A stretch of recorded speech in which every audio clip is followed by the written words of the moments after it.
Nous y sommes, il est temps de te parler du sujet chaotique que je t'annonçais la semaine dernière.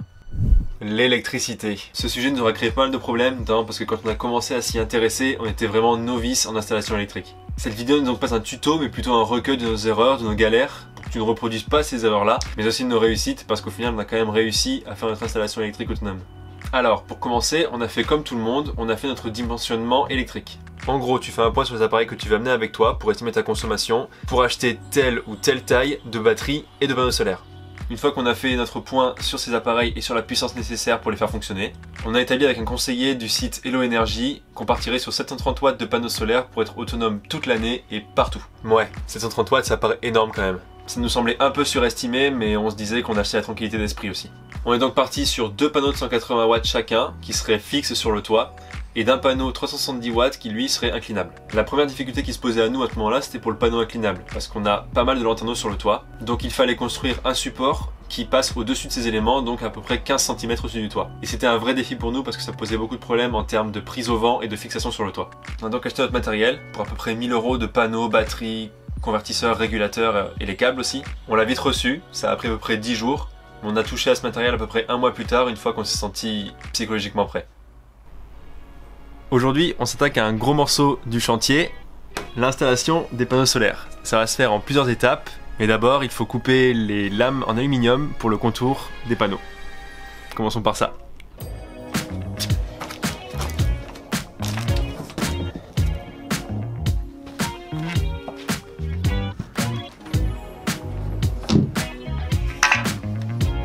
Ces cornières en alu de 2,50 m, on a besoin de les mesurer pour s'assurer qu'elles fitent parfaitement avec le panneau. Puis une fois coupées aux bonnes dimensions, on s'assure qu'elles joignent bien, et on coupe les angles à 45 degrés pour les emboîter comme il faut. Et voilà, c'est fini. La pression me fait délirer, je crois. On ponce les bords pour un rendu plus propre, et on perce le cadre pour boulonner les cornières. Hier, on a installé les cornières pour faire la structure du panneau solaire. Donc on a boulonné tout ça, mais on a été un petit peu trop rapide, je pense, parce que en mettant un peu trop de force, on a fait un petit trou. Bon, on n'a pas traversé le verre, mais on voit un petit impact de l'autre côté. Donc bon, on espère que ça va pas abîmer le panneau solaire, quoi. Maintenant, il ne nous reste plus qu'à percer sur les côtés et à boulonner pour renforcer la structure. Allez, je t'avoue que cet impact nous a mis un petit peu le seum quand même. Bon, comment dire, ce matin on comptait continuer un petit peu les travaux dans Rémi, et en arrivant à la cave j'entends un bruit bizarre, un petit craquement, et en fait c'est le panneau qui se craquelle complètement. Le verre est en train d'exploser, ça se voit pas trop à la cam. Si, en bas là, regarde. Ouais, ça se voit un petit peu à la cam, et c'est comme ça partout en fait. Du coup, est-ce qu'il est foutu, on sait pas. Mais en tous les cas, ça continue pas de... Enfin, ça s'arrête pas de craquer.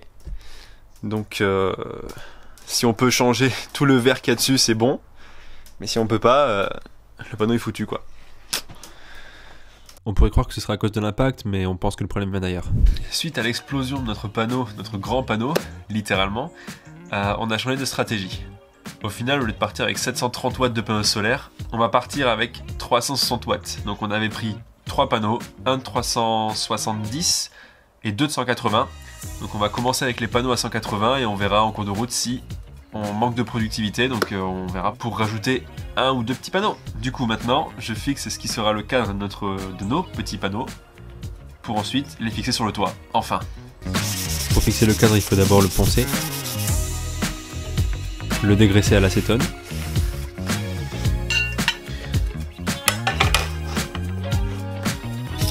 faire la même chose avec les carrés d'aluminium. Ensuite, appliquer le mastic et coller le support. Bon, après je te montre comment on fait, mais on n'est vraiment pas des experts. On a fait quand même pas mal d'erreurs, notamment avec ces panneaux solaires, mais on avait surestimé notre consommation, je pense, et on était parti sur un système de fixation un peu trop audacieux pour nous, vu notre niveau en bricolage. Donc là on essaie d'attraper le coup. C'est bon, c'est collé, ça n'a plus qu'à polymériser. Et ensuite, on monte ça sur le toit. Bon, on vient tout juste de finir d'installer les panneaux solaires. Je voulais te filmer un petit peu toute l'installation, mais on s'est vraiment pris la tête à le faire, donc j'avais pas trop le cœur à filmer. Mais l'important, c'est que c'est fait maintenant. Et voilà, 360 watts de panneau.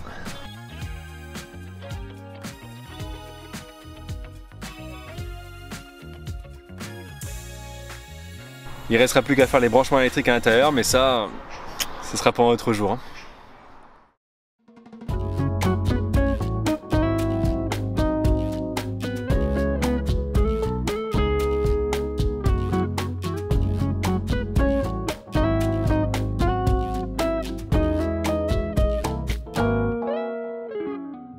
Bon, ça y est, le moment tant redouté et en même temps tant attendu est enfin arrivé. Je vais faire l'installation électrique. Franchement, ça m'a pas mal stressé, mais ça y est, je crois que je suis enfin prêt. J'ai tout préparé, j'ai tout ce qu'il faut. J'ai même fait un petit schéma que je vais t'expliquer. Franchement, cette partie électricité, ça n'a pas été simple pour moi. J'ai jamais fait électricité, bon, à part au lycée bien évidemment, mais l'électricité sur un tel chantier, jamais fait. C'est pour ça que j'ai mis pas mal de temps à me préparer, mais c'est bon. Les panneaux sont collés, la batterie est en place, il reste plus qu'à tout connecter avec les fils, et ce sera bon. Du coup, notre système électrique, je l'ai schématisé comme ça. Il se peut que je me sois peut-être trompé. Peut-être que je vais le découvrir en branchant, mais bon, en attendant, je te montre ce que j'ai fait. Alors déjà, on a une batterie 150 Ah qui est branchée directement au régulateur par deux câbles d'1 mètre avec une section de 6 mm². Ensuite, on a les deux panneaux, 180 watts chacun, branchés en série et reliés directement au régulateur par deux câbles de 5 mètres avec une section de 6 mm². On a ensuite un convertisseur branché à la batterie, pareil avec deux câbles d'1 mètre, 6 mm² de section. On a aussi un battery protect branché à la batterie. Ensuite, la batterie moteur qui est reliée au Cyrix qui sera aussi relié à la batterie principale. Et enfin, des fusibles branchés directement sur les câbles positifs. Allez, on commence d'abord à brancher la batterie au régulateur. J'ai à peine commencé que je suis déjà perdu. En fait, ce que je comprends pas, c'est par rapport au fusible. Je sais pas si je dois d'abord brancher tous les éléments, ensuite couper le circuit, couper les câbles et faire rentrer dans la boîte à fusibles, ou anticiper et couper les câbles, faire rentrer dans la boîte à fusibles et après tout brancher. Ou alors, peut-être que ça n'a pas d'importance, j'en sais rien. Donc je vais chercher la solution et je vais continuer après quoi. Bon, on est le lendemain, ça c'est l'histoire de ma vie. Je commence des trucs une journée, je le finis le lendemain. J'ai enfin eu la réponse à ma question d'hier, donc je vais pré-câbler la boîte à fusibles et après tout brancher sur la batterie. Cette fois-ci, c'est parti. Donc l'idée avant de commencer à faire les branchements, c'est de connecter tous les câbles qui vont dans la boîte à fusibles. Et pour ça, il faut que je coupe les câbles positifs, ceux-ci, les rouges, pour y mettre des petits œillets comme ça, et les faire rentrer dans la boîte à fusibles. Et après, je pourrai faire les branchements. J'aime pas trop ça, mais bon, faut quand même le faire, alors c'est parti. Le câble est coupé, il faut dénuder maintenant. Et on y met un petit œillet.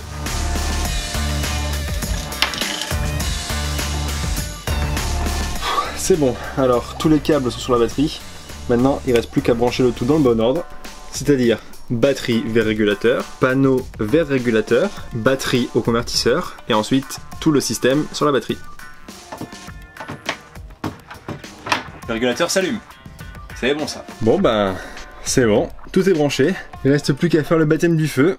C'est parti. Ça allumera ou ça allumera pas. On va voir. Oui, ça marche. On a donc pu faire notre premier apéro à la lumière de notre propre électricité.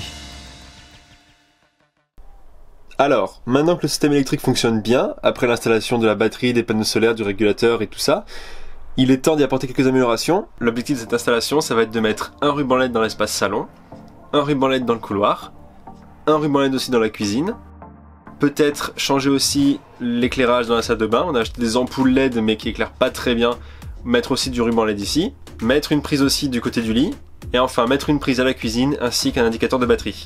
Logiquement, j'ai tout ce qu'il faut ici. On a les profilés pour mettre les rubans LED, le ruban LED en question, des fils électriques rouge et noir pour faire ça propre, une gaine thermo-rétractable, les petites prises USB, l'indicateur du niveau de batterie, des petits embouts pour les fils électriques sur les rubans LED, des interrupteurs, une guirlande qui se branche à l'USB donc ce sera pour plus tard, des petites cosses de connexion, de l'étain, bien sûr un fer à souder, et il y aura ça aussi à installer le chargeur de batterie parce que le nôtre était défectueux, mais ça sera pour après je pense. Le challenge il est pas tant dans la technicité de la tâche, ça devrait aller je pense.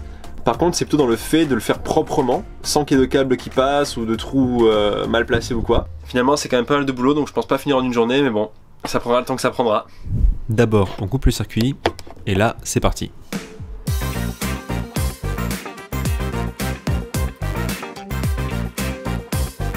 Alors pour l'indicateur de batterie et pour une des prises 12 volts, on repart sur des câbles qui étaient déjà existants dans Rémi. Pour l'indicateur de batterie, on a coupé les fils d'alimentation de l'antenne qu'on va utiliser. C'est une toute petite section, donc il n'y a pas besoin de beaucoup de courant qui passe, donc c'est parfait. Et pour la prise, on va aussi se brancher sur des câbles qui étaient dans Rémi. Sur ces câbles-là, je sais pas à quoi ils servaient à la base. Peut-être pour installer une télé, je sais pas. Mais dans tous les cas, ils étaient branchés à rien du tout, ils pendaient. Donc on va les réutiliser pour la prise aussi. Avant de percer, je m'assure quand même que l'indicateur de batterie fonctionne bien. Et je vais aussi faire un test avec une des prises. Je vais la brancher, voir si ça fonctionne et après je ferai les trous.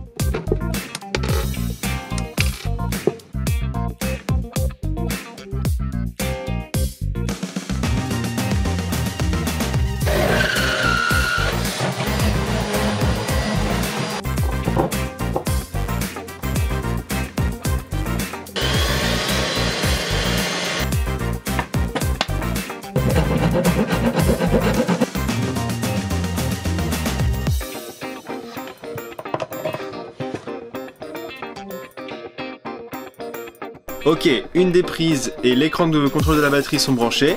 Maintenant, je vais tester au manomètre, voir si les valeurs sont exactes. Là-bas, ça indique 14,1. Ouais, ça a l'air d'être ça. Il y a l'air d'avoir une marge de 0,1, on dirait. Je m'attaque maintenant à la lumière de la cuisine, où je vais y mettre un ruban LED.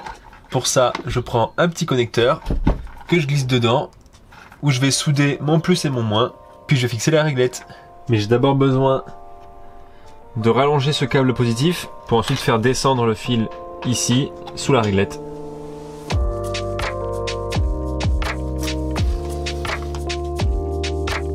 Ouais bon, j'ai pas de briquet pour réduire la gaine thermo, du coup je fais ça aux allumettes.